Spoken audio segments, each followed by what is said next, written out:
Blog Talk Radio. Following ingredients include a look behind the scenes.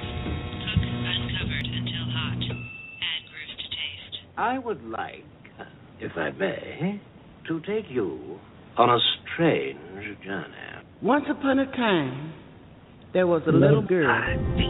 The accident was over a year ago. A second woman has been elected president. The 12th planet has been named in the solar system. The last wild polar bear has died. I slept through it all. I was here for my waking. He called it a beginning. He said it was good. I think he may have thought that anything I did was good. Welcome to Transition Radio with your host, Angelo Cummings. The show for trans folks by trans folks, here to let your voice be heard.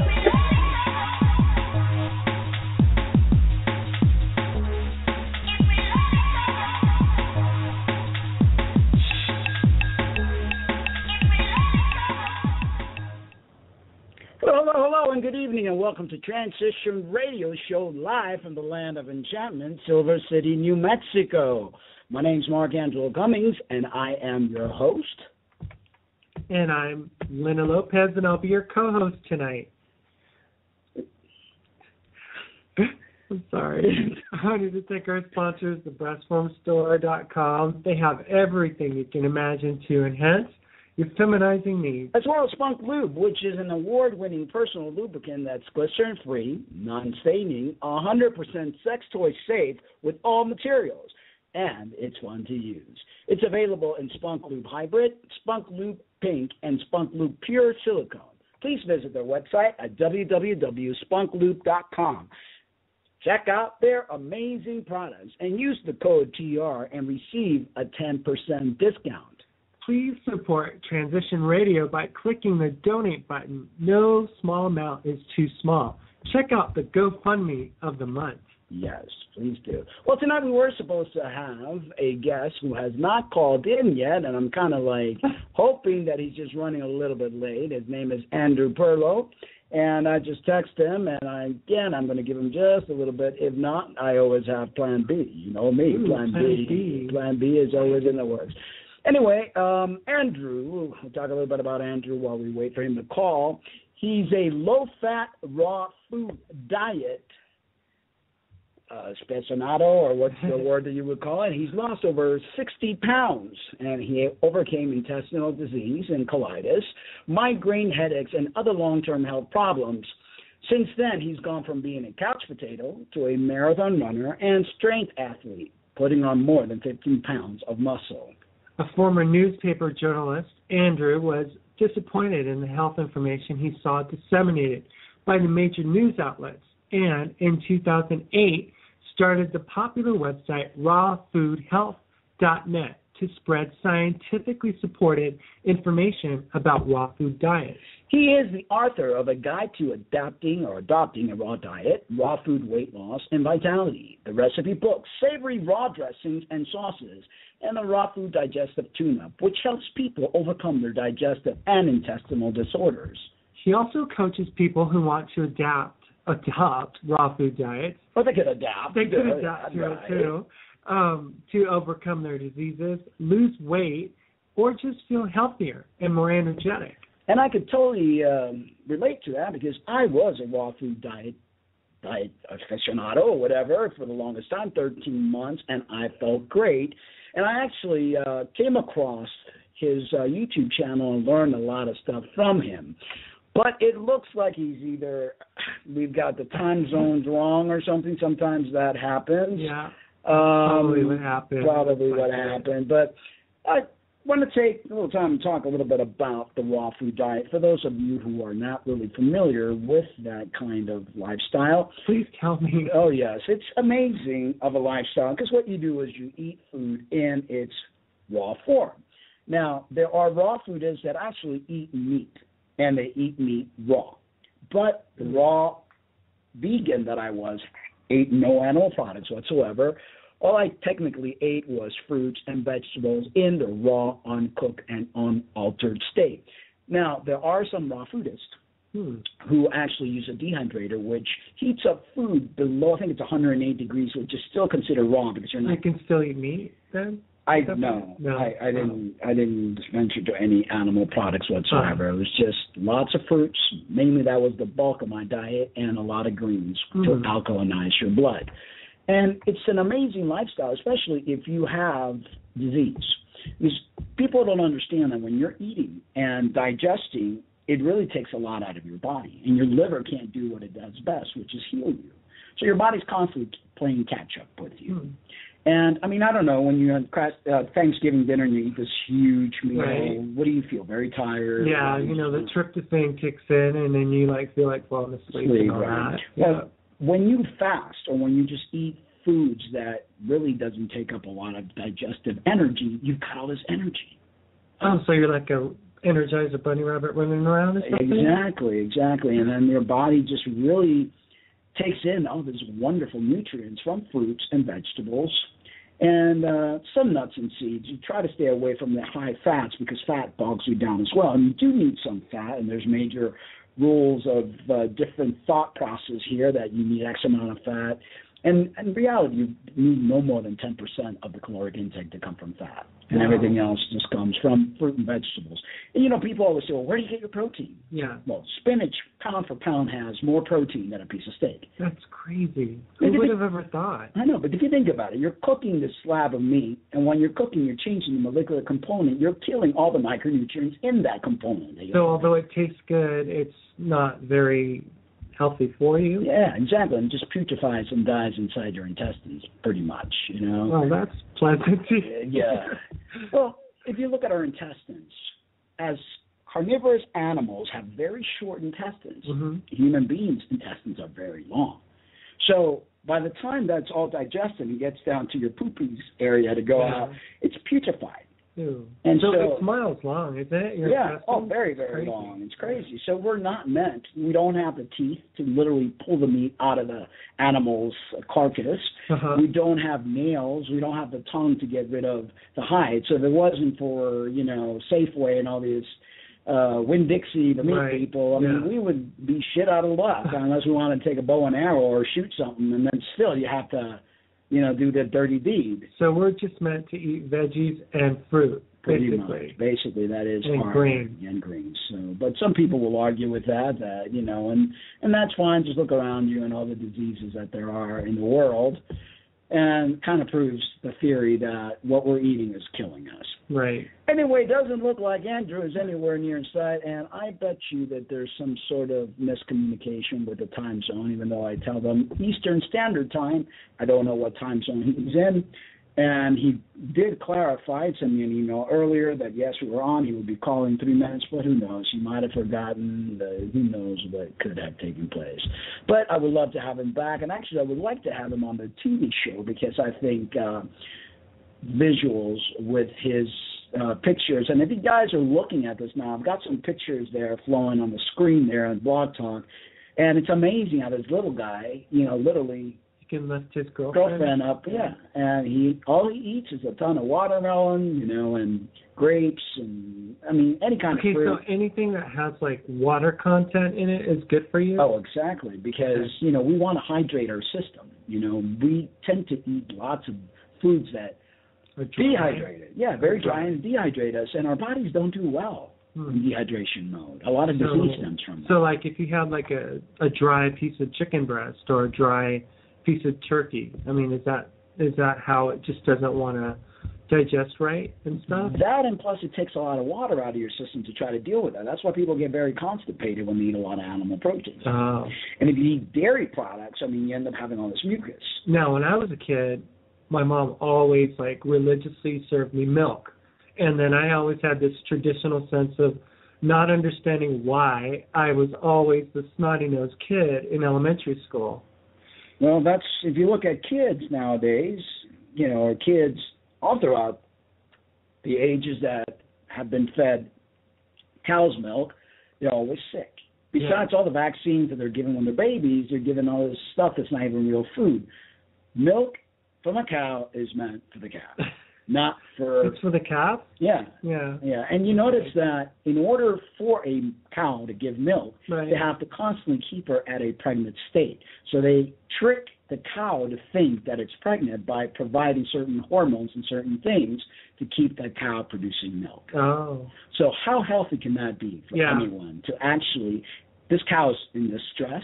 Right. There's pus coming out of her little nipples because there's these machines hooked up and constantly. Dairy cows are in a lot of distress.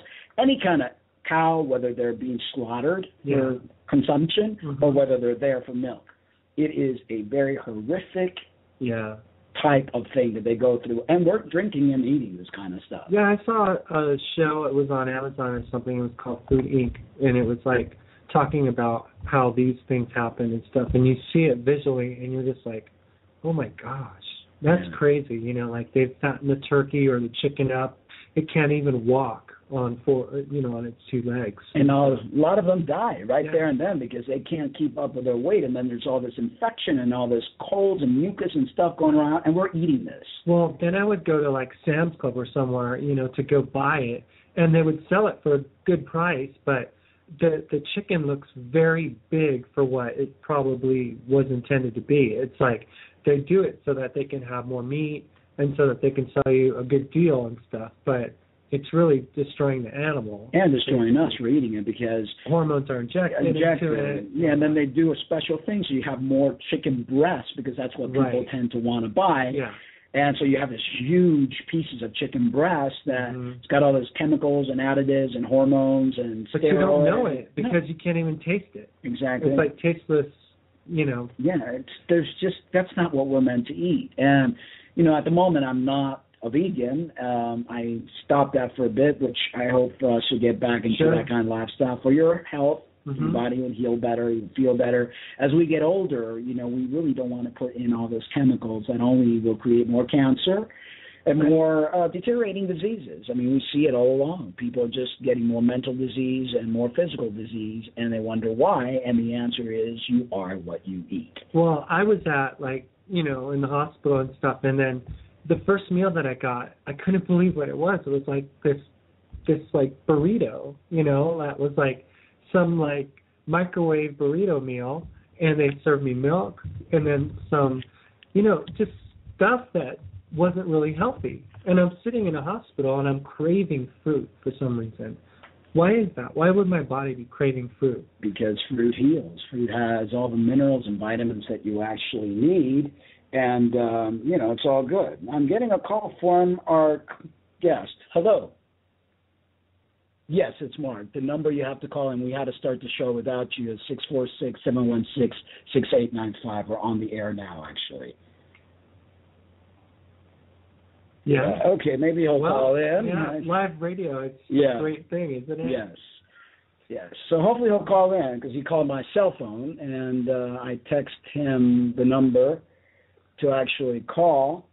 So let's hope that, because, I do really want to get him on the show. He's a very interesting guy, and he's got some really good books to sell. And we just got disconnected, and I hope that he does decide to call that number. I don't know. Maybe it'd be better to have him on at a later time just for the amount of time. We still have 16 minutes. So, Yeah. But, we'll probably end up having him another time. But... we got to shine in. I could have had him now. Oh, there he is. Okay, and there we go. Hello, Andrew. Hey, Mark, I apologize for the delay. It's quite all right. We kind of were touching on the topic. We went ahead and read your bio and how I actually came across your YouTube channel, because I was a raw vegan for quite a while and watched a lot of videos on YouTube, and your channel was one of those channels that I watched. We have a few questions lined up for you, and I sent the questions earlier to you so you get a little glimpse of what we wanted to talk about. How did you end up stumbling upon this lifestyle, or stumble upon the lifestyle? Frankly, I was forced into it out of desperation. I was suffering from an intestinal disease called colitis, and my life was pretty much a living hell. My doctor told me that there was no cure. For those of you who don't know, colitis is disease where your intestines are pretty much inflamed and bleeding and emitting pus, and you have bouts of constipation and diarrhea, and it's just it really kind of destroys your life, and particularly in my case, which was pretty bad. And so my doctor told me there's no correlation with diet. You're stuck with this for life. You just have bad genes. And I didn't really believe him. And I found basically a suggestion that, just try eating fruit. And I couldn't really eat raw vegetables at that time because my intestines were so sensitive. The only thing I could really handle was bananas. And so I actually just ate raw bananas for about 60 days. And by the end of that 60 days, my colitis symptoms were completely gone. And, I don't really suggest that to the average person without that kind of a severe medical issue. But it was so effective that it was just like, wow, my life is completely different 60 days later. And I feel so much better. And I don't have any digestive issues anymore. And I just feel fantastic. So it was kind of once I got there, I felt like I couldn't go back, so I've stayed with it ever since. And that was, about 8 years ago, I think. No, that's amazing. And I did the banana thing as well, and it really, really did heal me a lot because I also suffer from irritable bowel syndrome and all sorts of stomach problems. And it's incredible, the simple things like just eating the fruits and vegetables and how well you can be healed through that. And a lot of people don't believe that, but it is true. And doctors don't push that because they don't believe in nutrition. They believe in prescribing pills, which is pretty sad. Yes, definitely. Hi, Andrew. I'm Lena, and I'm the co-host of the program as well. I had a question for you. Mm-hmm. Can you tell us the response you get from your family and friends because of the way you eat?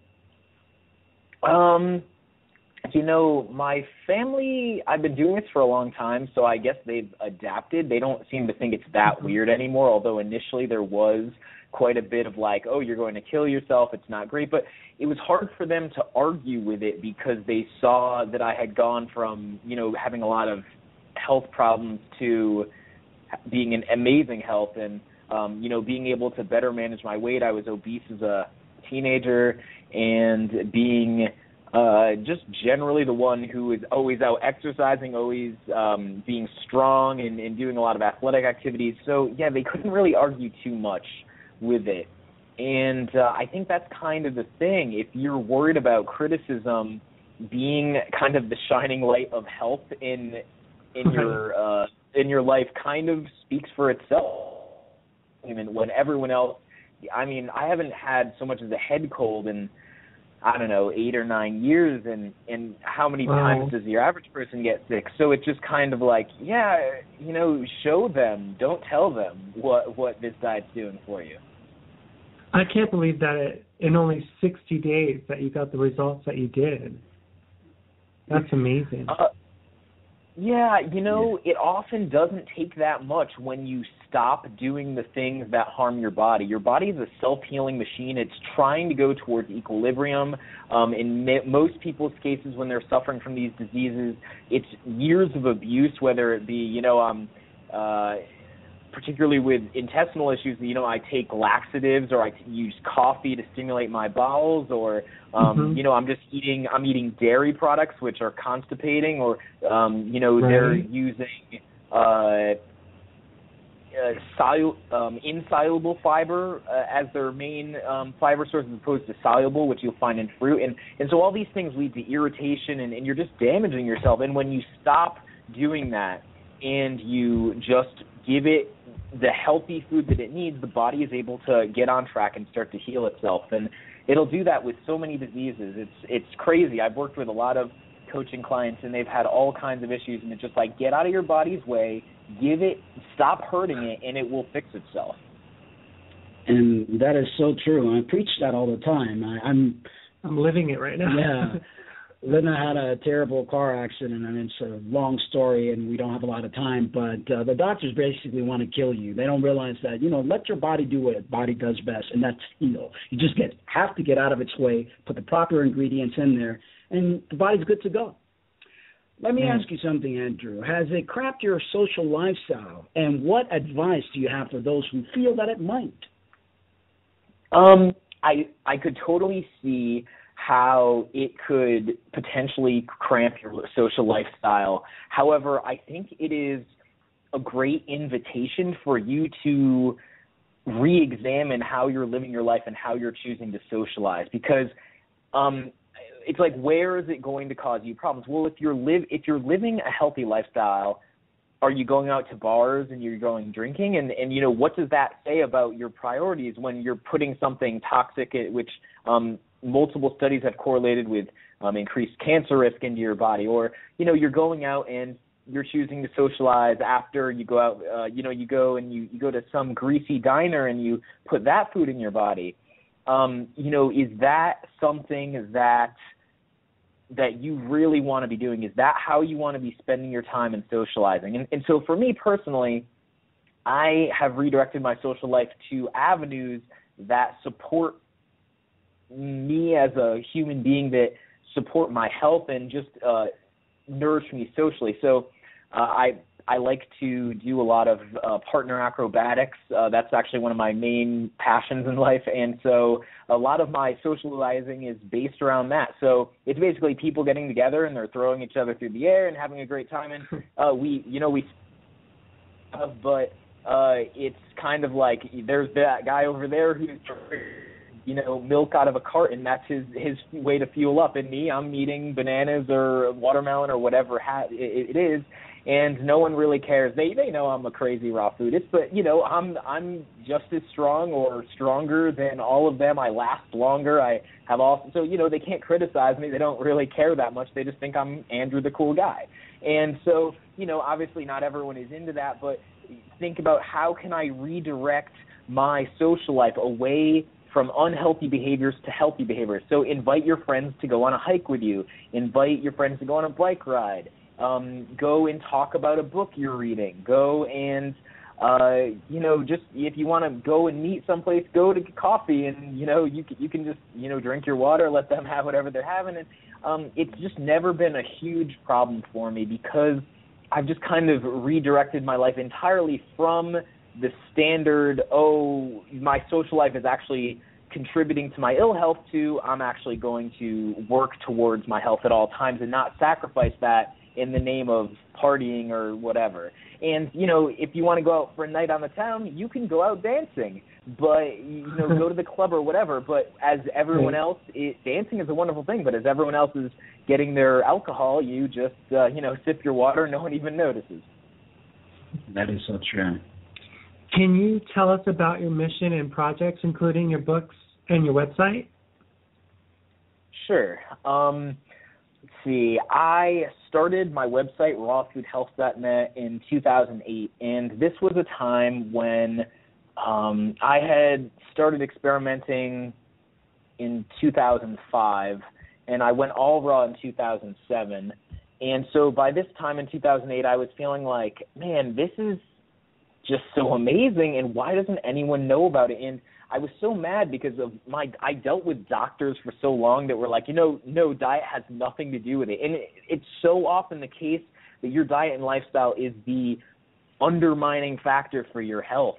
And so I just wanted to get the word out there, and I started it as a side project, like a hobby on the side, and it kept growing. And by 2010, I was able to quit my job and make it my full-time gig. And so what I do is, besides, having created hundreds of articles on rawfoodhealth.net, I also put out videos on my YouTube channel talking about various health topics and raw food topics. I have a number of books. I have Raw Food Weight Loss and Vitality, which is basically the big how-to book of how to eat a raw diet and thrive and just feel amazing. And I have another book called the Raw Food Digestive Tune-Up, which is specifically geared to overcoming intestinal problems, digestive problems, the IBS, the colitis, the Crohn's, the ulcers, all the problems that are so, unfortunately, so common and so easily avoidable, and in many cases pretty easy to repair and fix. I also have another one called Savory Raw Dressings and Sauces, which is some of the salad dressing toppings that I make. Oh, yeah. And so I'm just trying to reach as many people as I can to let them know that, you know what, it's not gimmicky. You don't need to be taking pills. You don't need to waste your money on that. You can very often just start eating better and living better and reap a better health future. What's your website for people that would be interested in contacting you? Sure, it's raw, R-A-W hyphen, food, F-O-O-D hyphen, raw hyphen food, health.net. So raw hyphen food hyphen health.net. I had to think about it there for a minute. Sure. So yeah, they can contact me there. Or the people could also go to our website, and you have a page on our website. They could click directly, and it'll take them to your website, which I've already arranged that earlier today. Let me ask you, raw vegan, according to a lot of people, is very costly and boring. Explain to them why not. Okay.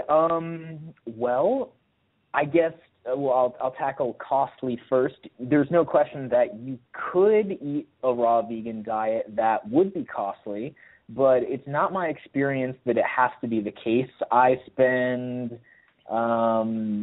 maybe anywhere between $75 and $100 a week on food. And so I realized that is not as cheap as rice and beans or ramen noodles. There's no question that you could come up with a diet that is less expensive. But it's also not outrageous, especially when you consider how much money people spend going out to eat and how much, someone's going to get coffee every day or whatever it may be. I don't find that to be an outrageous sum. And I eat pretty well for that amount of money. And in terms of it being boring, well, first off, I don't think anyone is going to eat a diet that doesn't taste good. They're just not going to stick with it. I find my diet to be really enjoyable, and there's a wide variety of fruits and vegetables out there. You can travel to the tropics and even sample more. And but personally, I look at my diet as fuel. It's a way that I've, most people look at their diet for entertainment. But if you're hungry, then a banana or grapes or watermelon or cantaloupe or what have you is going to satiate you if you eat enough of it, and it's going to satisfy you. If you're constantly looking for new stimulation in your food, if you can't handle food just being the best fuel and you need it to be something else for you, then you're probably going to run into problems. But I think that's an unhealthy way to look at food. I think that think about, you wouldn't put gasoline in your car if it had, lead or like some weird additive in it. And similarly, you wouldn't really want to put fuel in your own body when it wasn't optimal. So I just kind of look at it like that. It's pleasurable, sure. It's satiating, sure. But at the end of the day, it's just fuel. Yeah. One of the things that I learned when I was a raw vegan or raw foodist, and after a while, that's all I craved was that really juicy, sweet fruit. And I was satisfied. As long as you ate enough of that, I never had any cravings. And as a matter of fact, I felt great. So just that feeling great was a motive for me to continue on that path. I mean, my experience. Yeah, definitely. That's the thing. Once you've been eating this way for a while, it tends to be that when you go off track, it's painful because your body just isn't working as well, and the old conditions that you had escaped from start coming back. And in fact, I had a coaching client a little while ago who was telling me, Andrew, I haven't really stuck with this raw diet thing, but I've become obsessed with fruit. And so, for a while, she's back on track now, but for a while she was just going off and eating whatever. But she's like, after I went off and ate unhealthy food, I would always come back and eat fruit because I just was never satisfied by whatever I was eating. It's just not as good. So I think there's something that once you realize how good you feel after fruit, it's kind of hard to go back. Exactly, definitely. What's your advice for those who have like an illness or disease, or they're just not happy with themselves? Well, I guess those are a lot of separate questions. I mean, ultimately, if you're not happy with yourself, if you're not happy with your body, you first, of course, can realize that you don't have to be there, that say you're overweight, it's ultimately you have control of your body. If you follow the right diet and lifestyle factors, you're going to start losing weight. The thing is, though, that happiness does not stem ultimately from the state of our body, how much fat you've got around your waist. You could be thin as a rail and still be depressed, and you could be fat and be depressed. It's more that you really need to learn to love yourself regardless of your weight, and when you do that, it becomes easier to manage your weight because you've got emotional issues that might make you binge or eat unhealthy food or whatever, and when you can just love yourself regardless of where you're at, and I realize that's sometimes easier said than done, then you're going to find it a lot easier to achieve that a body you can feel good about. Let's see. And I'm sorry, there were a couple different parts of that question. For those who have illness or disease, what's your advice for those people with regards to a raw vegan diet? So there's a whole bunch of different illnesses. I'm not going to say that every single one can be fixed by a raw diet because, I don't know, there's probably some crazy ones out there I haven't even heard of. But most of the diseases that afflict the developed world, which is most of the things that kill people here in the United States and Europe, and it's pretty much heart disease and cancer and type 2 diabetes, and all of those are reversible diseases, and they're reversible with primarily the studies that we have available show that it's pretty much low-fat plant-based diets. I personally would contend that you can do better with a low-fat plant-based all-raw diet, and I've just seen it be so successful for so many people and help a lot of disorders that haven't been fixed by cooked diets. So I would say that it's definitely worth a shot. You're not going to lose anything.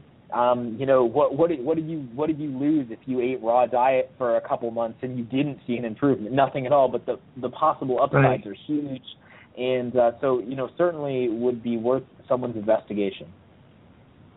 Yeah, and I truly believe that every disease can be fixed by what you put inside your body, unless you're to the point where you're terminal, and it's just you're way far. Shutting down. Yeah, the body's shutting down. But if you get things ahead of time, I truly believe the body's amazing enough to be able to fix itself. So, I mean, that's my belief, and I've seen it with many of my clients. Once they change their lifestyle and their life in general, healthy thinking, because it's not just what you put in as far as food, but also emotional-wise. If you're a very negative person or surrounding yourself with angry people, your cells will respond to that, and it will slowly kill you, I believe, anyway. Yeah, Go ahead. And I would just say that, that's absolutely true, because if you actually look at the literature, we have what's called the placebo effect, which has been the bane of researchers of drug companies for so long, because so often if you give someone a pill and tell them, even if it's just filled with nothing, if you give them that pill and tell them that they're going to get better, they'll get better. And oftentimes the placebo effect will be more effective than the actual drug in the pill that the non-control group is getting. And so, yes, if you believe you're going to get better, that's definitely a first step. Just believing that you have hope, believing that the body will heal itself. It's kind of foolish to believe anything else. It's against your interest to believe anything else, because if you're wrong, well, there's no downside. But if you're right, you could really change your health. Definitely. So finally, why do you go through all this trouble of eating a raw diet, and what's so great about it compared to cooked diet or cooked foods? So, initially, as I said, I went on this diet because I had colitis, and this got rid of it. And the times when I've gone back to cooked food to try, how is it going to affect me? It's always horrible. So I just have learned my lesson. I know not to do it. But even if I didn't have colitis, I still would be eating this way because I see the benefits in my athletic performance. I was sedentary and overweight as a teenager, and still was not really all that athletic and anything even after I started losing weight. But after I went raw, I started to have tons of energy. I became a marathon runner, and today I'm more training as a strength athlete, but just find that I just feel so much better. I feel stronger. I feel more capable. I have more energy. My mental focus is definitely greater. I can concentrate on tasks longer, and God, I don't even know. I don't have really body odor anymore. There's a ton of little things that all add up, and it's like, wow, just not doing this doesn't really make sense. Definitely. One of the things I remember that I didn't have any eye boogers or any mucus or anything of that nature. I would run 7 miles and I wouldn't stink. It's just like, wow, this is amazing. And if people only knew that what they're putting in their body is what's killing them, slowly but surely, they would actually turn around and change their life and maybe not go fully raw, but add as much raw foods into their diet and try to be as more natural as possible. That's the fountain of youth right there, I believe, anyway. Well, any last words, Andrew, before we bid you goodbye? I think we've pretty much covered it. As you said, if you don't think that being a complete raw foodist is in your path, then simply cut down on the meat, the dairy, the eggs, the oil, the processed food, and eat more raw fruits and vegetables. Whether or not it ends up being your full-time eating pattern, just doing as much of it as you can will likely improve your health. And just know that if you're suffering out there, that there's probably a fix, and it's probably diet and lifestyle change and upgrades, and you can likely get on a better path. Definitely. I would love to have you on the TV segment sometime in either February or March, so I'll get in touch with you because I think this message needs to get across to a lot of people, and it's better for us and it's better for our planet in general, so the more people hear about this lifestyle, the better. So thank you so much, Andrew, for being on the show, and we look forward to having you on the TV show if you so wish. Have a great evening. Thanks very much. Thank you. Okay, bye-bye. All right, goodbye, Andrew.